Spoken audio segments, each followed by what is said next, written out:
Okay, everyone, now we're going to find the energy levels inside of a spherical quantum dot. All right. Now, this is an interesting problem, but because it's a little bit involved, I've made this video optional. Nevertheless, it's not too hard. It's not too different from what you've seen in modern physics or in quantum mechanics. So I hope you'll follow through and see how it works. Here, hang on, I'm going to go to the notebook.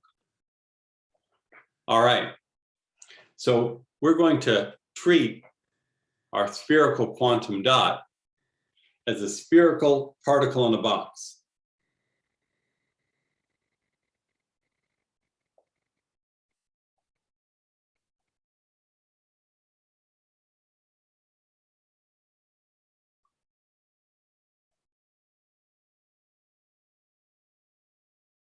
And what we mean by that is that the potential energy will just be like a particle in a box potential.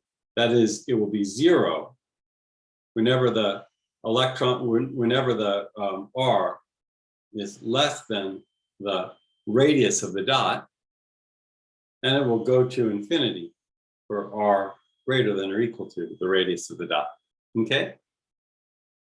However, in this case, our problem is spherical. Remember, you'll see that this is what's called a central potential problem.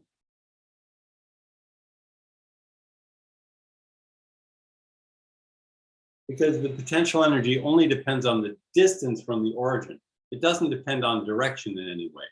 The problem is spherically symmetric, like an atom. And because of that, the solution to the problem shares a lot of the features of the solution of the atom, okay? So because this is a central potential problem, like a hydrogen atom,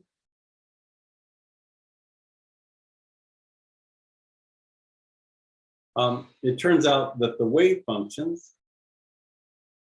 can be written in separable form, meaning they can be written as the product of a radial wave function times an angular part of the wave function.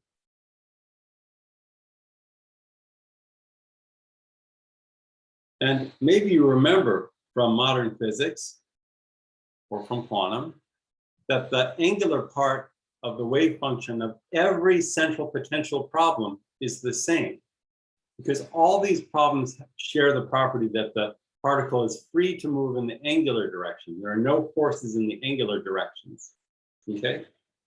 And the solution for the angular part of the wave function are functions called spherical harmonics.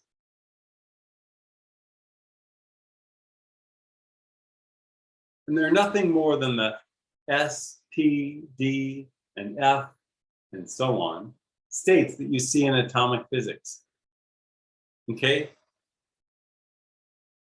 And if you want to read back up on these, you can look in our modern physics book in chapter 8, where you'll see all of that treated, okay? Now, the radial part of the wave function, on the other hand, is different for every central potential problem. So here's where we have to be a little more careful. So the radial wave function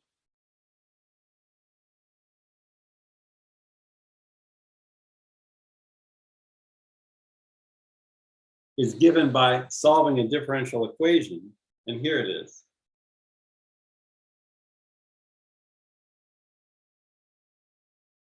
H bar squared over 2m star times second derivative with respect to r of the radial part of the radial wave function plus 2 over r first derivative of the radial function plus L times L plus 1 divided by 2m star r squared times the radial wave function. All of that is equal to energy minus potential energy times the radial wave function again. So in order to solve this problem, we have to solve this differential equation. By the way, in this equation, L here is the angular momentum quantum number. It's the same L that appears in the spherical harmonics. And it's the same thing that determines whether you're in a S state, L equals 0, or a P state, L equals 1, or a D state or F state, and so on. All right. And the next few steps that we're going to do are just going to be to simplify and rewrite this radial equation until it's in a kind of standard form. And then once it's in a standard form, because we're such excellent mathematicians, we'll just be able to recognize what the solution of the differential equation is, okay? Well, you'll see. I just want to go through these steps. So the first thing we're going to do is we're going to first multiply both sides of the equation by 2m over h bar squared to kind of simplify the way it looks. And the second thing we're going to do is recognize that the potential energy inside the well is 0. So what we're going to be doing is to find the radial wave equation inside the well, and then we're going to use a boundary condition that the magnitude has to go to 0 at the edges of the well. So inside the well, though, the potential energy is 0. Okay? So in that case, this can be written in the following way. So I'm going multiplying both sides by minus 2m over h bar squared to get second derivative. Shift back to black. With respect to r squared of the radial wave function, plus 2 over r times the first derivative. Okay. I changed the sign, so now this is minus L times L plus 1 over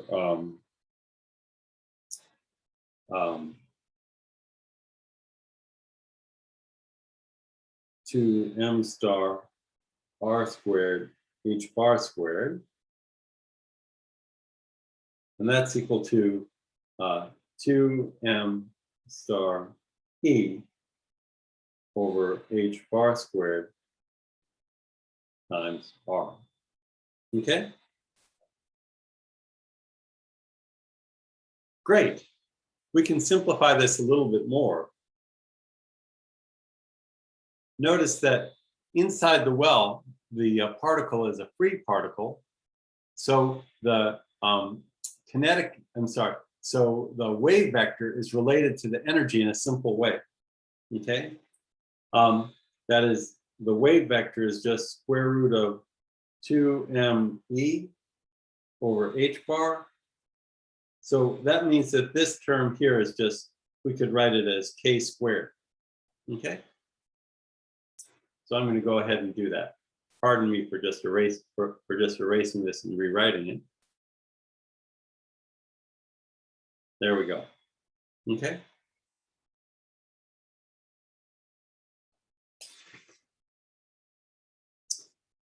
Last, we're going to do one more change to get it into standard form. Let's let Q be equal to K times R. Now, the reason we're doing this is that R has units of meters, and K, of course, has units of 1 over meters, but Q is dimensionless. And the equation will look simpler if we write it in dimensionless form, if we make the variable dimensionless. Okay? And so we'll make this substitution. Notice that, of course, using the chain rule, d by dr, it's the same thing as dq dr times d by dq. And dq dr is obviously k, so this is k d by dq. Okay? So after we make that change, we can write this as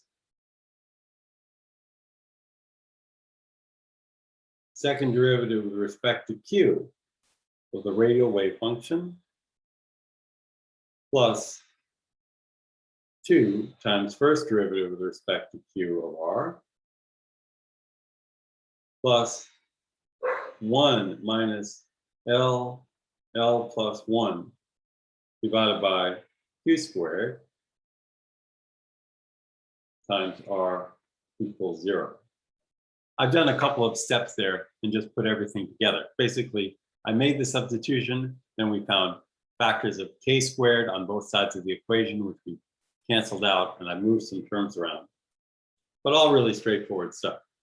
So no point in going through it in painstaking detail. And here's our result. So we've now written the radial wave function in this form. And at this point, we can recognize, or at least some mathematician was able to recognize, that the solutions to these are a set of well-known functions called the spherical Bessel functions.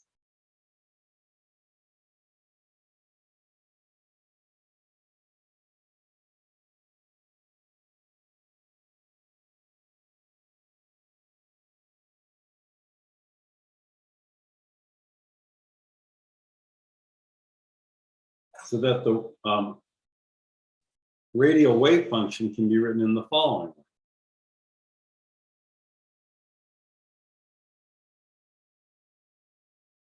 It's equal to a linear combination of the two types of spherical Bessel functions.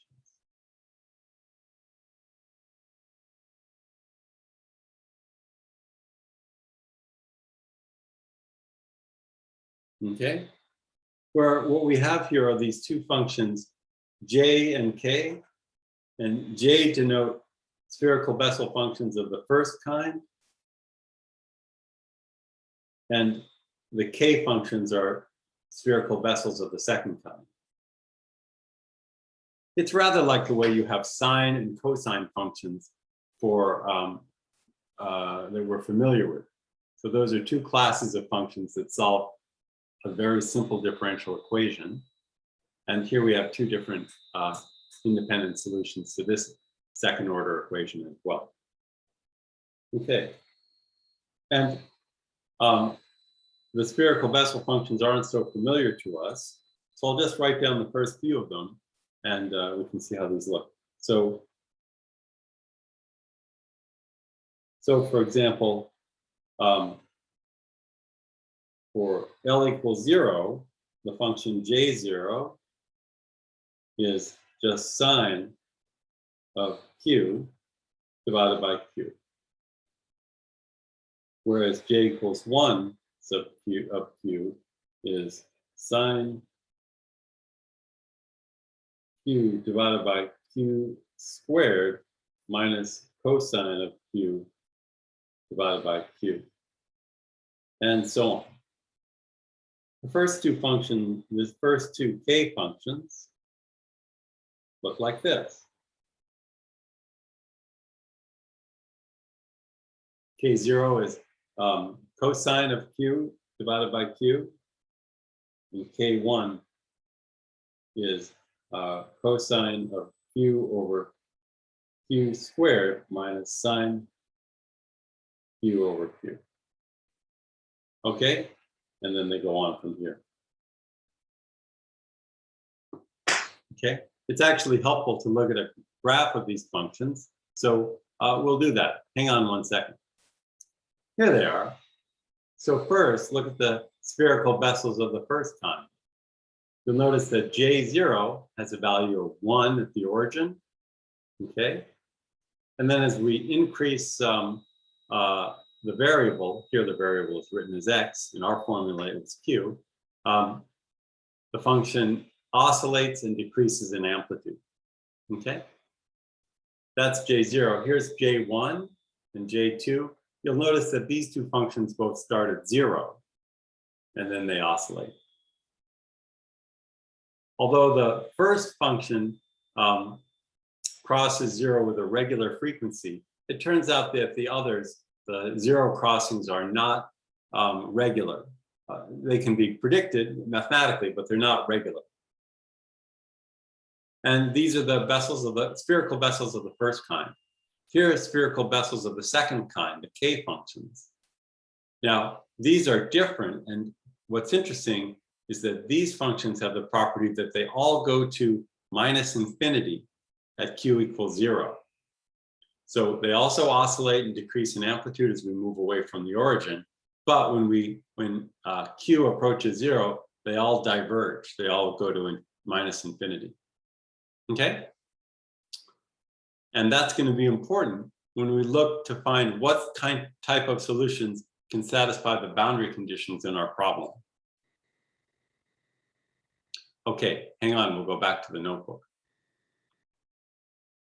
Okay, so the next thing we're going to do is to use the boundary conditions of the problem to find out what the wave function and the energy levels are.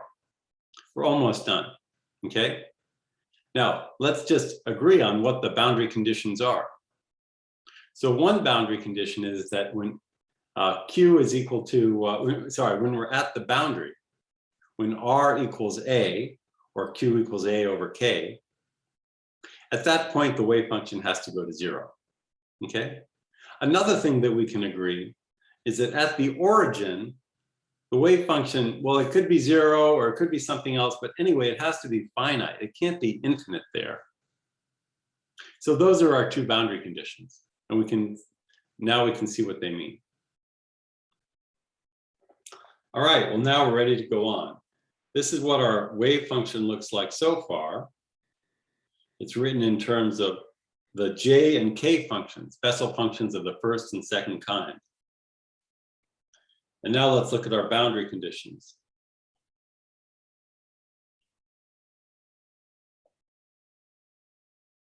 So the first boundary condition is just this. As q goes to 0, whoops, excuse me.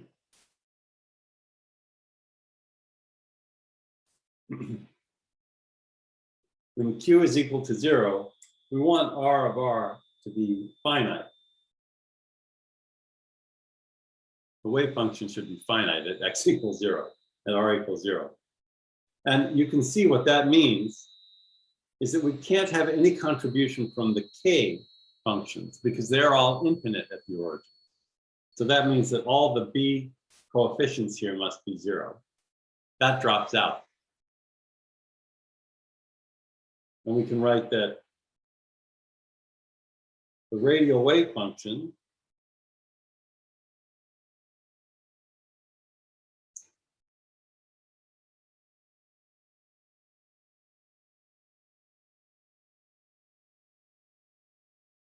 can be written this way. Okay, this should be a q. Very good. The second boundary condition is that the radial wave function should go to 0 as q goes to k times a, where a is the radius of the spherical dot. So at the edges of the dot, the wave function has to go to 0. Okay? And that means that k must be equal to a divided by a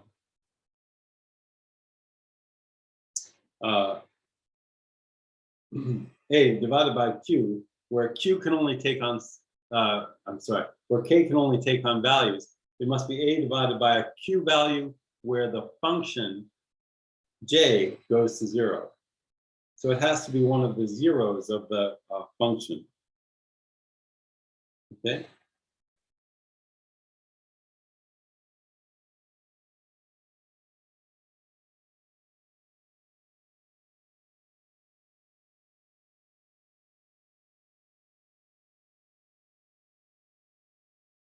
So q sub n L is the nth zero of the j sub L function. We'll take a look at that in a second. But once we have this restriction, we can go ahead and find the energies. Oh my gosh, did it again. Excuse me, I don't quite know what happened there.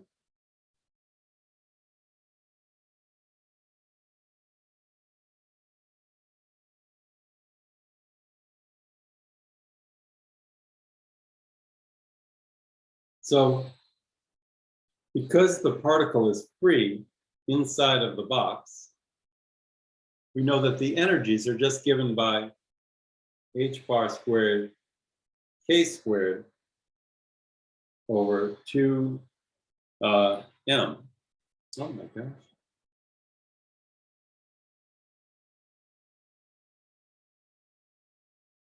They're just the kinetic energy of the particle.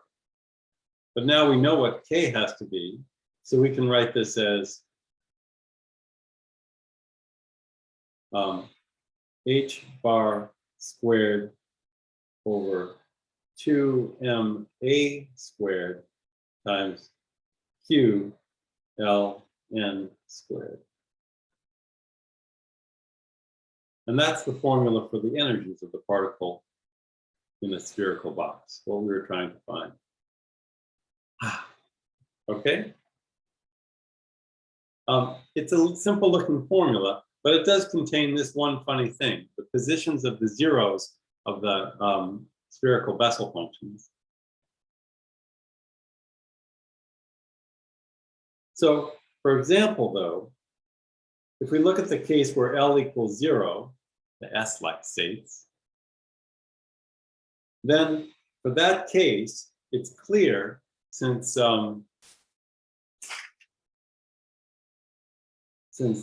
J0 is equal to sine Q over Q, that the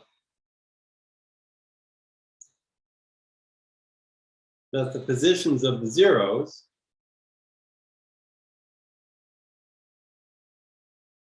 occur whenever Q is equal to an integer times pi, because of that factor of sine Q in the numerator.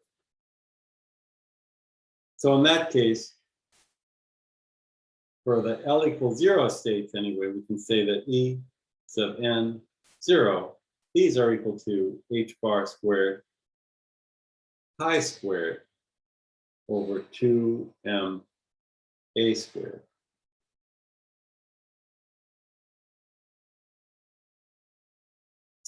I'm sorry, times n squared. And I'll put a box around this.